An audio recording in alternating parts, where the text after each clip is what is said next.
అన్న ఇది మా పవిత్ర గ్రంథము. ఇది మీరు బహుశా చదువుంటారో లేదో నాకు తెలియదు. సో దీన్ని మేము చాలా గొప్పగా భావిస్తాం కాబట్టి. ఎన్నిసార్లు చదివాను?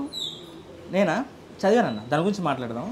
బేసిక్గా దీని మీద ప్రమాణం చేసి ఇప్పటిదాకా మీరు అంటే స్టేజ్ షోల మీద ఎప్పుడైనా మీరు మాట్లాడారా? అంటే 4600 ప్రసంగాలు ఇచ్చాను. ఇప్పుడు స్కూల్లో చాలాసార్లు ఇచ్చాను. అట్లే అంత గమ్మత్తుగా మాట్లాడుతున్నారు కదా. ఆ ఫ్లో అసలు నేను అసలు అనుకున్నాను త్రివిక్రమ్ గారి సినిమాలో మాట్లాడితే ఒక ఫ్లో ఒక కంటెంట్ ఎలా అందుకుంటారో అంత కంటెంట్ అందుకున్నప్పుడు అనుకున్నా స్కూల్లో ఏదన్నా బాగానే స్టేజ్ స్పీచ్లు అవి విరదీశారని. సో ఇప్పుడు ఈ ఇంటర్వ్యూలో ఎస్పెషల్లీ మేము చాలా పవిత్రంగా భావించే ఈ భగవద్గీత మీద ప్రమాణం చేసి అంతా నిజమే చెప్తానని స్టార్ట్ చేద్దాం ఇంటర్వ్యూ. అంటే నేను ఇంతకుముందు చెప్పిందని అబద్ధమనా? ఏమో నేను అడుగుతున్నాను. మళ్ళీ మీరు చెప్పడంలో మీ ఉద్దేశం ఏంటి? అంటే మళ్ళీ దాని మీద ప్రమాణం చేసి సత్యదాకా ఐ డ్రీమ్లే ఉంటా అని చెప్పగలవా? ఏమండి? ఆ దాని మీద ప్రమాణం చేసి సత్యదాకా ఐ డ్రీమ్లే. ఇది ఉద్యోగం, మీరు ఉద్యమం, ఉద్యోగానికి ఉద్యమం. నా ఉద్యమమే అజ్ఞానానికి వ్యతిరేకం. నా ఉద్యమమే మతంలో ఉన్న మూఢత్వానికి వ్యతిరేకం. నిజంగానే దీని మీద నేను ప్రతిజ్ఞ చేసి మాట్లాడేదంతా నిజమేనా నువ్వు నమ్ముతానంటే అసలు కోర్టులలో కూడా ఇది ఉపయోగించక్కర్లేదు. అంటే కోర్టులో ఉపయోగించింది అబద్ధమనా? 100%. ఎట్లా? అక్కడ ఏమంటారు తెలుసా? స్పష్టంగా నేను 4-5 సార్లు కోర్టుకు వెళ్లాల్సి వచ్చింది, సాక్ష్యం చెప్పాల్సి వచ్చింది. ఒక వ్యక్తిని చంపుతుంటే చూసిన వ్యక్తిగా వెళ్ళి సాక్ష్యం చెప్పాల్సి వచ్చింది. ఒక అన్యాయం జరిగితే మోసం చేసే వ్యక్తిని పట్టించి ఉద్యోగంలోంచి రిమూవ్ చేసినప్పుడు కోర్టు జడ్జి ముందు 5-6 సార్లు నేను జడ్జిని ఫేస్ చేశాను. అప్పుడు నా ముందు ఇలాగే పెట్టారు. పెడితే నేను అన్నాను నేను నాస్తికుడిని అని చెప్పాను. అప్పుడు వెంటనే ఆయన నాస్తికుడు, భగవద్గీత మీద ప్రమాణం చేసి అని చెప్పించక్కరలేదు అని చెప్పి ఆత్మసాక్షిగా అని అన్నాడు. నేను ఆత్మలు, పునర్జన్మలు, దయ్యాలు, భూతాలు కూడా నమ్మను అని చెప్పాను. మరి ఆత్మ అని చెప్పవాయే, ఇది అని చెప్పవాయే, మరి ఎలా ప్రమాణం చేస్తావు అన్నాడు. అంటే నాకు నేనుగా ఒక స్థిమితమైన మనసుతో ఉండి చెప్తున్నాను, మంచి స్వచ్ఛమైన ఆలోచనతో ఉండి ఏ ప్రెజర్ లేకుండా చెప్తాను అని చెప్పాను. ఓకే అన్నారు. నువ్వు జడ్జి కంటే గొప్పనివా? దీని మీద ప్రతిజ్ఞ చేయమంటాను. నేను గొప్ప చెప్పట్లేదు.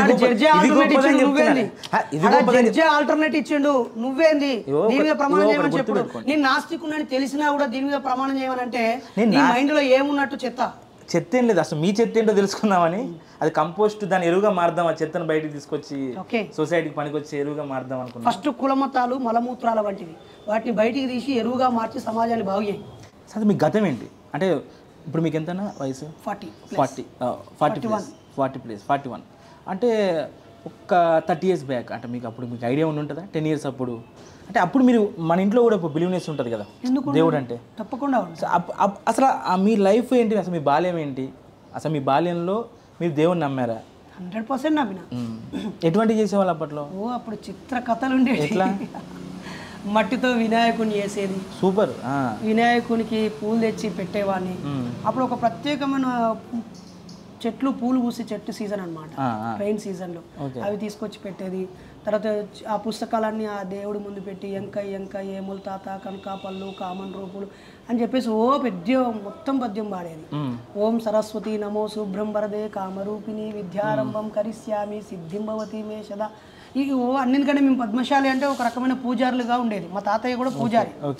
మా తాతయ్య పూజారి. మా ఊర్లో ఎవరికి నోములు ఉన్నవి, దీపావళి సమయంలో మాకు నోములు ఉంటాయి. అలాగే వినాయకుని అంటే మా కులదైవంగా భావించేది. మార్కండేయ మంత్రాలన్నీ చదివించేది. భావన ఋషి చరిత్ర, కుల వృక్షము అన్నీ ఉండేది. నేను జమ్మికుంట గవర్నమెంట్ హాస్పిటల్లో పుట్టాను. 1982 ఆగస్టు 17. మీకోసం కూడా అమ్మ నాన్న దేవుని మొక్కే శాలు ఉంటాయి. అయ్యో కొడుకుని నాకు నేను పిల్లలు కనేటప్పుడు అయితే ఏ దేవుని మొక్కలేదు. ఒకవేళ దేవుని మొక్కితే పిల్లలు పుడతారంటే ఇప్పుడు పిల్లలు పుట్టకుండా ఉండేటోళ్ళు అందరూ మొక్కలేదని అర్థమా, లేక వాళ్ళ మొక్కలు అర్థం లేదని అర్థమా, లేకపోతే వీళ్ళతో ఇంకా ఎక్కువ కాలం మొక్కించుకోవాలని కుట్రతో పుట్టియకుండా ఆపినని అర్థమా? ఇంత ఆలోచన విధానం ఇవన్నిటికంటే కూడా వాళ్ళు ఒక పాజిటివిటీని ఎంచుకుంటున్నారు.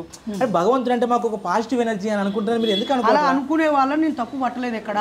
అంటే దానిలో ఉన్న ఒక వాస్తవాన్ని అంగీకరించుకోరు, కానీ మీరు ఊహించుకునేది మాత్రం వేరే ఉంటుంది. అంటే మీకు కావాల్సినవి మాత్రం వేరే ఉంటాయి.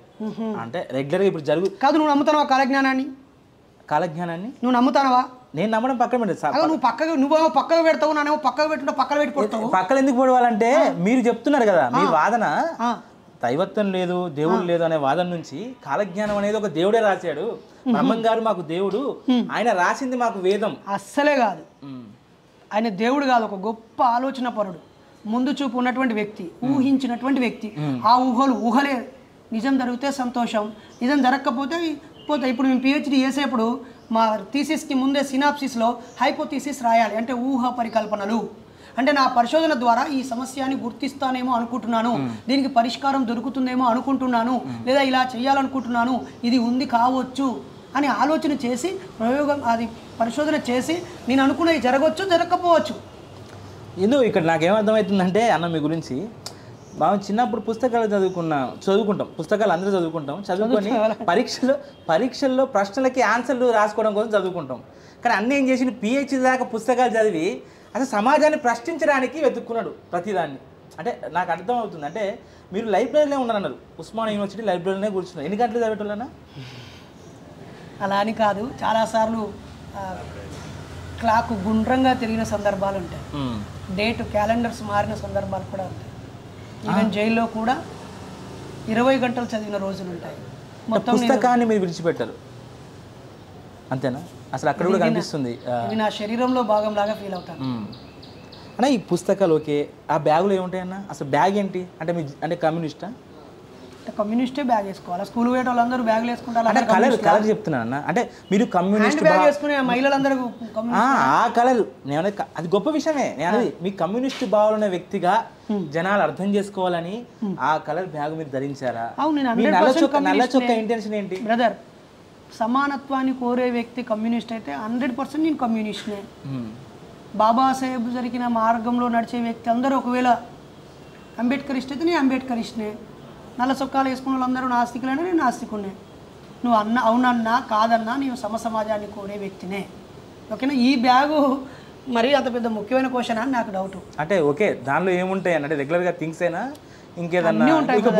నాకు కావాల్సిన ప్రాథమిక అవసరాలు ఏవేవైతే నాకు దగ్గరగా ఉండాలనుకుంటాను, నాకు రక్షణగా ఉండాలనుకుంటాను, లేదా నాకు వెంటనే ఉపయోగం ఏదో నాకు కావాల్సినవి నాతో ఏవేవి క్యారీ చేయాలో అన్నీ నా బ్యాగ్లో ఉంటాయి. మరి ఇన్ని మాటలు బయట సమాజానికి సమాజ స్థాపన అంటున్నారు. సమాజం కోసం నేను సమాజాన్ని మేలుకొలుపుతున్నా, సమాజం అంటే జనాలు అనుకోవాలన్నా నీ చేతిలో పుస్తకాలు ఉంటే నువ్వు మేధావి, లేదంటే పుస్తకాల పురుగు, అబ్బోయి నాకు మస్తు తెలుసు, ఇక మనం ఏమైనా మాట్లాడితే దొరికిపోతాం, అందుకే అమ్మో ఈయనతో వాదించద్దు అని చెప్పేసి అనుకుంటారా? నీ ఫీలింగా ఏంటి అసలు? అది తప్పుడు ఆలోచన బ్రదర్. పుస్తకాలు హస్తభూషణం, ఓకేనా? ఇప్పుడు ఆన్లైన్లో డిజిటల్ బుక్స్ కూడా వచ్చాయి, దీని ప్లేస్లో ల్యాప్టాప్ పెట్టుకుని దానిలో కూడా చదువుకోవచ్చు. నేను చదవాల్సినవి, మరోసారి చదవాల్సినవి, కొత్తగా ప్రచురితమైనవి పుస్తకాలు కొనడం నా అలవాటు. చాలా పుస్తకాలు కొంటాను. మా ఇంట్లో 2600 పుస్తకాలు ఉన్నాయి. చదవడం కూడా నాకు అలవాటు, చాలా ఇష్టం. బాబాసాహెబ్ అంబేద్కర్ది జీవి రత్నాకర్ గారు దినచర్య అని సమాంతర బుక్ హౌస్ వాళ్ళు వేశారు. ఆ బుక్ చదివి నేను ఇంకా ఇంప్రెస్ అయ్యాను. ఆయన నిరంతరం ఒక 7-8 పుస్తకాలు చదివేవాడట. నేను 1-2 పుస్తకాలు చదువుతూ ఉంటాను. ఇంకా అవసరం అనుకుంటే ఎక్కువ పుస్తకాలు రెఫర్ చేస్తూ ఉంటాను. చదివే అలవాటు ఉన్నోళ్ళు ఎవరైనా, చదవాలనే ఆసక్తి ఉన్నోళ్ళు ఎవరైనా, విద్యావంతులు ఎవరైనా ఖచ్చితంగా పుస్తకాలు చేతపట్టుకొని ఉండండి. దానివల్ల మీకు గౌరవం వస్తే పొందండి, జ్ఞానం వస్తే అనుభవించండి, ఆదర్శంగా అనిపిస్తే బోధించండి. పుస్తకాలు మీతో ఉండడం ఎంతో బెటరు.